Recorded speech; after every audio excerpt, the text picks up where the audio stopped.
오늘 우리가 함께 나누실 본문 말씀은 잠언 3장 말씀입니다. 잠언 3장 5절에서 6절까지의 말씀입니다. 잠언 3장 5절에서 6절까지의 말씀, 짧은 말씀인데요, 우리 한 목소리로 함께 봉독하시겠습니다. 너는 마음을 다하여 여호와를 신뢰하고 내 명철을 의지하지 말라. 너는 범사의 그를 인정하라. 그리하면 내 길을 지도하시리라. 아멘. 우리 오늘 말씀을 통해서 하나님을 신뢰하는 사람이라는 제목으로 말씀을 나누고자 합니다. 잠언 3장의 소제목은 젊은이에게 주는 교훈입니다. 잠언 3장의 말씀을 시작하면서 저자는 이렇게 말하고 있습니다. 내 아들아, 나의 법을 잊어버리지 말고 내 마음으로 나의 명령을 지키라. 아멘. 이 명령은 부르심과 함께 시작이 됩니다. 내 아들아 라는 부르심과 함께 명령을 주고 있지요. 그렇게 3장에 담겨 있는 것은 아버지께서 우리에게 향하시는 명령이기도 하지만 아들된 우리가 행해야 될 책무이기도 합니다. 오늘의 본문 말씀을 다시 한번 한 목소리로 함께 읽어보시겠습니다. 너는 마음을 다하여 여호와를 신뢰하고 내 명철을 의지하지 말라. 너는 범사의 그를 인정하라. 그리하면 내 길을 지도하시리라. 아멘. 아버지가 아들에게 주는 책무이자 명령은 무엇입니까? 여호와 하나님을 신뢰하라는 것입니다. 아버지 된 하나님을 신뢰하라는 것입니다. 신뢰란 믿음을 전제로 합니다. 굳게 믿고 의지하는 것이 신뢰입니다. 믿음도 마찬가지입니다. 올바른 지식과 굳은 신뢰가 바로 믿음입니다. 오늘을 사는 우리는 이와 같은 신뢰의 등급을 매깁니다. 얼마만큼 청결하느냐를 두고 위생 등급을 매깁니다. 그리고 얼마만큼 쾌적하냐를 두고 호텔 등급을 매깁니다. 그리고 얼마만큼 능력이 되느냐를 두고 신용 등급을 매깁니다. 이 모두가 신뢰에 기반한 등급을 매기는 것입니다. 사소하게는 맛집에 점수를 주는 것부터 우리의 일상에서는 얼마만큼 신뢰할 수 있느냐를 가지고 점수를 따지고 등급을 매기고 서로를 향한 판단과 판가름을 하고 있습니다. 그런데 본문이 우리에게 가르쳐주는 것은 하나님을 향하여서 얼마만큼 신뢰할 수 있느냐를 말하고 있는 것이 아닙니다. 하나님을 신뢰하는 것은 점수를 따지는 문제가 아닙니다. 본문은 마음을 다하여 하나님을 신뢰하라고 명령하고 있습니다. 신뢰할 수 있는지 따져 묻고 점수를 매기는 것이 아니라 이 모든 것이 너희의 판단의 영역이 아니요 오로지 우리에게 명령되는 것은 우리의 삶의 정령력을 통하여서 하나님을 신뢰하라는 것입니다. 어린 자녀가 높은 곳에 올라가서 주저하지 않고 뛰어내릴 수 있는 이유는 무엇입니까? 밑에서 부모님이 잡아줄 것을 믿기 때문입니다. 그런데 어린 자녀가 높이 올라가서 부모를 보면서 아빠는 나를 잡아줄 점수가 될까? 나를 잡아줄 수 있을까? 팔이 아프진 않을까? 혹여나 이것저것 따진다면 뛰어내릴 수가 있겠습니까? 아니요, 뛰어내릴 수가 없습니다. 그런데 어린 자녀들은 굳건한 믿음이 있습니다. 우리의 아빠가, 우리 엄마가 어떻게 해서든 나를 붙잡아 줄 거야 하는 무한한 신뢰가 있습니다. 본문 말씀이 우리에게 가르쳐 주는 것이 바로 그 신뢰입니다. 따져 묻는 신뢰가 아니라 무한한 신뢰를 말하고 있습니다. 어린아이와 같이 마음을 다하여 신뢰하라는 것입니다. 그렇다면 하나님을 신뢰하는 사람은 어떤 사람입니까? 본문을 통하여서 세 가지로 살펴보기를 원합니다. 첫째는 하나님께 기대는 사람입니다. 본문에서 하나님을 신뢰하는 것과 반대되는 표현으로 등장하는 것은 내 명철입니다. 내 명철을 의지하는 것이 하나님을 신뢰하는 것과 반대되게 표현되고 있습니다. 본문에는 내 명철을 의지하지 말라라고 말을 합니다. 본문에서 의지한다는 표현은 실제로 몸을 기댄다는 표현을 가져다 쓰고 있습니다. 자신의 지혜나 어떠함에 기대지 말라는 것입니다. 우리는 기본적으로 자신을 신뢰합니다. 세상 사람들 다 못 믿어도 자신은 믿을만하다고 생각합니다. 그래, 나 정도면 신뢰할 만하지 라고 생각합니다. 이것이 바로 우리의 본성입니다.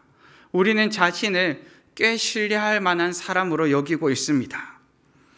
그런데 많은 분들이 생각하기를 세상에 믿을 놈 참 없네 라고 생각을 합니다.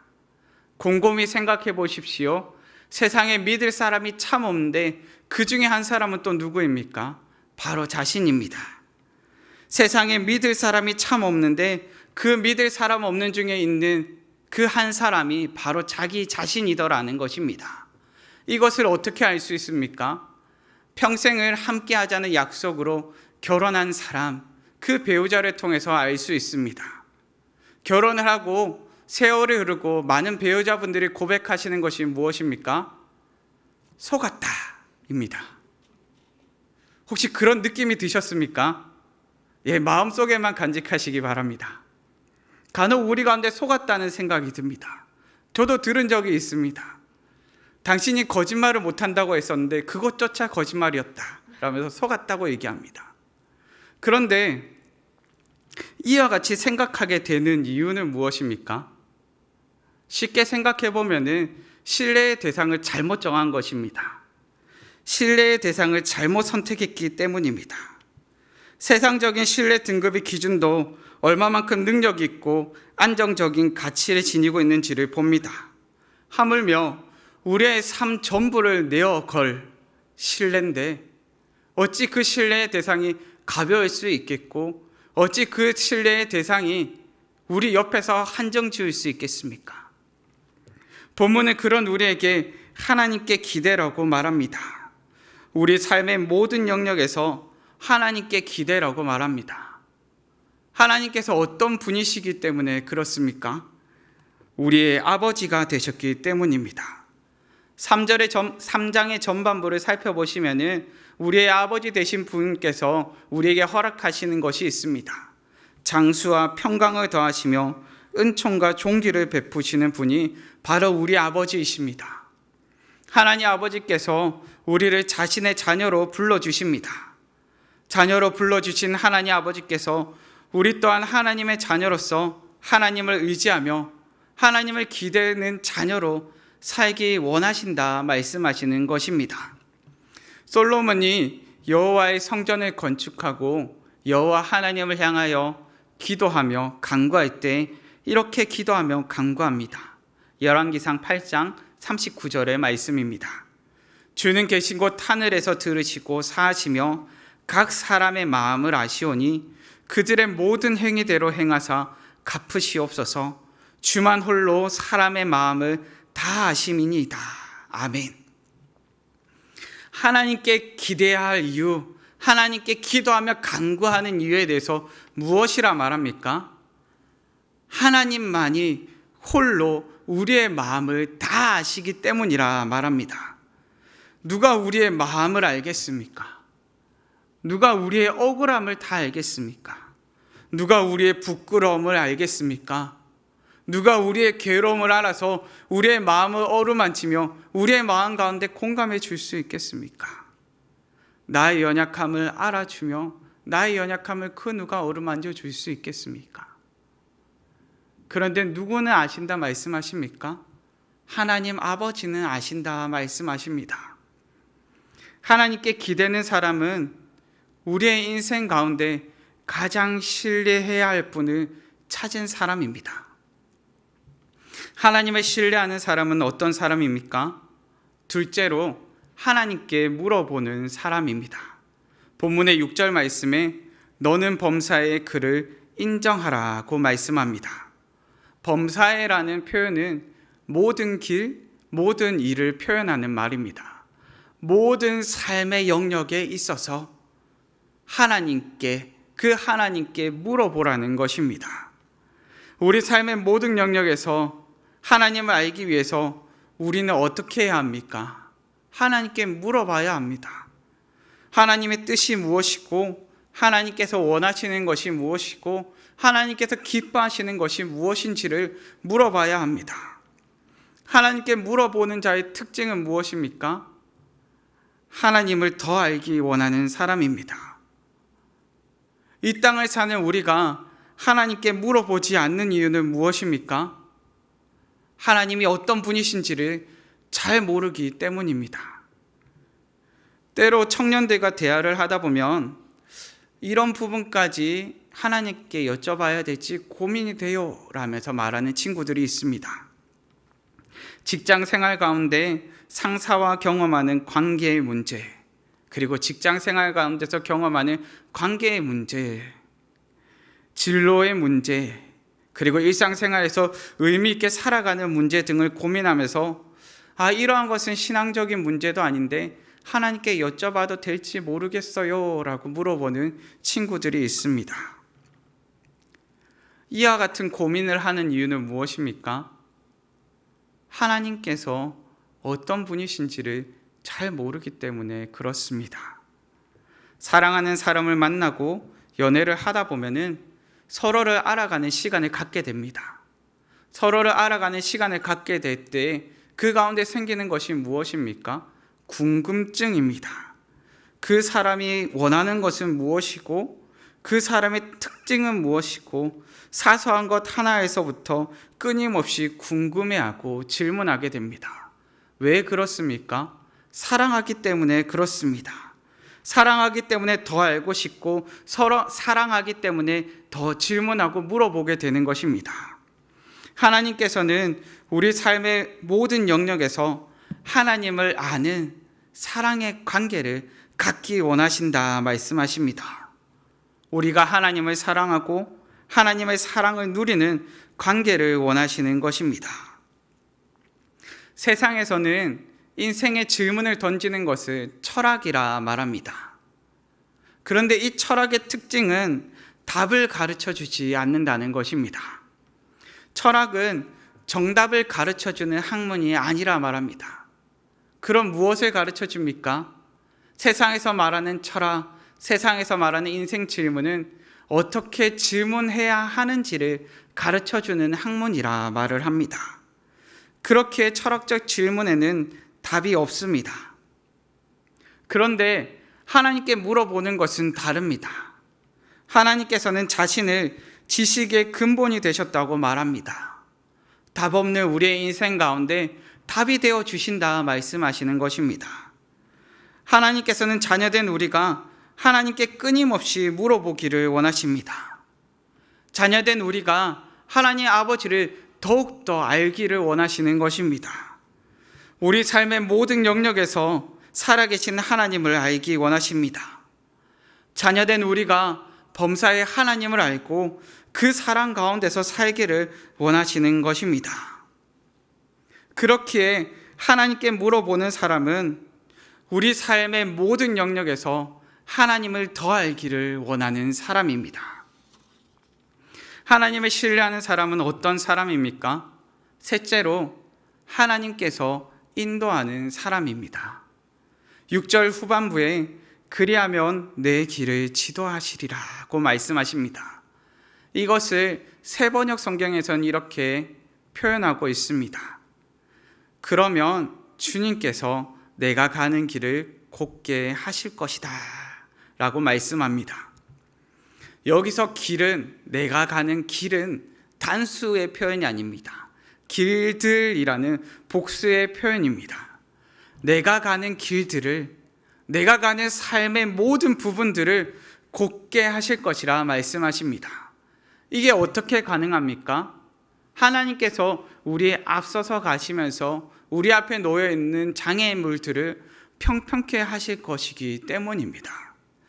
그런데 잠언을 읽다 보면 고민이 생깁니다. 왜 그런가 하니까 이 일이 즉각적으로는 생기지 않을 것이라는 사실을 알게 되기 때문입니다. 우리의 인생이 어떠한 장애물도 없는 평평한 길로 되는 것이 즉각적인 일은 아니라는 것입니다. 삶의 어려움도 경험하고 굴곡도 경험합니다. 인생의 차가웠던 때와 따뜻한 때를 한번 생각해 보시겠습니까?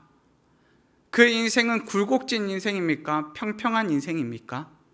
많은 경우 우리의 인생은 굴곡진 인생을 살아가고 있구나 하는 사실을 깨닫게 됩니다. 우리의 인생은 굴곡져 있습니다. 그럼에도 본문에서 하나님께서는 이 굴곡진 인생을 평평케 하신다, 곧게 하신다 말씀하여 주십니다. 본문에서 하나님의 지도하심은 미완료형입니다. 무슨 말인가 하니까 하나님께서 예전에 지도하셨다가 지금은 멈춰 계신 것이 아니라 하나님께서는 예전에도 지금에도 앞으로도 계속해서 우리를 지도하신다 말씀하시는 것입니다. 하나님께서 우리 삶을 계속해서 인도하시고 계십니다. 그렇기에 시편 23편 말씀 가운데 다윗의 시에서 하나님의 인도하심을 이렇게 고백합니다. 여호와는 나의 목자시니 내게 부족함이 없으리로다. 그가 나를 푸른 풀밭에 누이시며 쉴만한 물가로 인도하시는도다.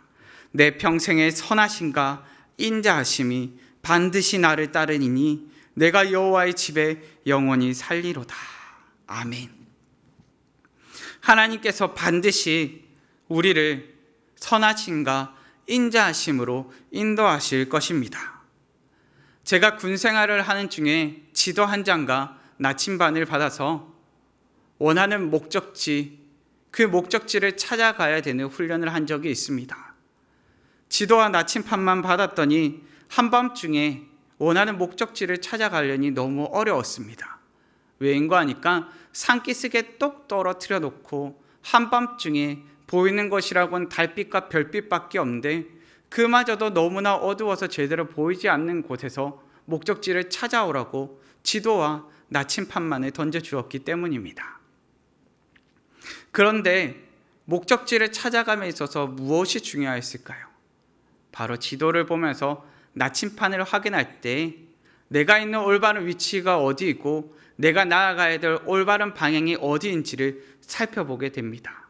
그리고 그것을 살펴보면서 내가 지금 이쯤 있고 내가 지금 가야 할 방향은 이 방향이구나 하는 것을 알게 되더라는 것입니다. 나침반을 통해서 지도상의 자기 위치를 확인하고 가야 할 길을 깨닫게 됩니다. 자기 위치를 확인하고 올바른 방향을 안내하는 나침반이 없었다면 어쩌면 그 한밤중에 산속에서 끊임없이 헤매고 있었을 것입니다. 인생을 사는 우리도 마찬가지입니다. 하나님께서 인도하심은 막막한 인생길 가운데 지금 내가 있는 곳을 알고 올바른 방향을 잡아주는 나침반과도 같습니다. 그렇게 하나님께서 인도하는 사람은 우리 삶을 올바른 방향으로 인도하시는 하나님을 경험하는 사람입니다. 말씀을 정리하겠습니다. 하나님 아버지께서 아들인 우리에게 주시는 책무이자 명령은 무엇입니까? 여호와 하나님을 신뢰하라는 것입니다. 여호와 하나님을 신뢰하는 사람은 어떤 사람입니까? 첫째는 하나님께 기대는 사람입니다. 우리 인생에서 가장 신뢰해야 할 분을 찾은 사람입니다. 둘째는 하나님께 물어보는 사람입니다.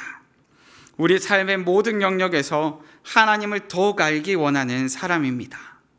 셋째는 하나님께서 인도하는 사람입니다. 우리 삶을 올바른 방향으로 인도하시는 하나님을 경험하는 사람입니다. 오늘을 사시는 믿음의 성도님들께서 아버지의 품에 안긴 어린 자녀와 같이 우리 아버지 되신 하나님을 신뢰하며 이 땅을 사는 우리 성도님들 되시기를 간절히 바랍니다. 이 시간 우리 함께 찬양하실 텐데요. 우리 삶으로라는 찬양으로 우리 하나님을 신뢰함으로 함께 고백하시겠습니다.